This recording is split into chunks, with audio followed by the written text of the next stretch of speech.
నాకు ఫస్ట్ 2 ఇది 3వ కాన్పు. ఫస్ట్ 2 కాన్పులు ఇక్కడనే నార్మల్ డెలివరీ మంచిగా అయింది. ఈ 3వ కాన్పు వచ్చేసి మేడం సరిగ్గా చూస్తలేదు. ముస్లిం మేడం ఉంది.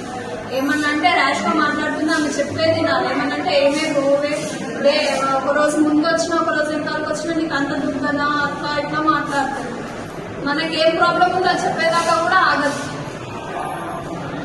కూడా ర్యాష్ గా మాట్లాడుతుంది. వాళ్ళకైతే పోలీస్ కంప్లైంట్ ఇస్తా ఏం చేసుకుంటావు అని వాళ్ళకు రెస్పెక్ట్ లేకుండా ర్యాష్ గా మాట్లాడుతుంది.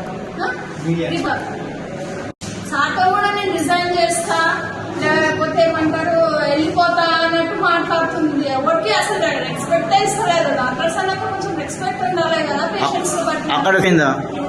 ఎంబడిని లేచి హ్యాండ్ బ్యాగ్ వేసుకొని పోలీసులకు కంప్లైంట్ ఇస్తా అన్నది. లేకపోతే అప్పుడే వెళ్ళిపోయింది. నాకు ఆకలి అవుతుందని చెప్పి అప్పుడే వెళ్ళిపోయింది. ఇది నా ఒక్కదానికి ఇబ్బంది కాదు. ప్రతి ఒక్క పేషెంట్ కి ఇదే ప్రాబ్లం ఉంది. ఖచ్చితంగా కనుక్కొని మళ్ళీ దామోదర్ సార్ స్వయంగా వచ్చి ఈ ప్రాబ్లమ్ ని సాల్వ్ చేయాలండి.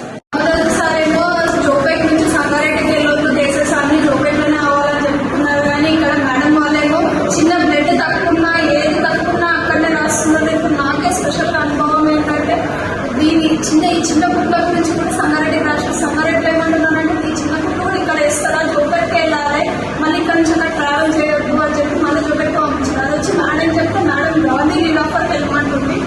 అంత దూరం వెళ్ళడం సంగారెడ్డి నుంచి ఇక్కడికి ట్రావెల్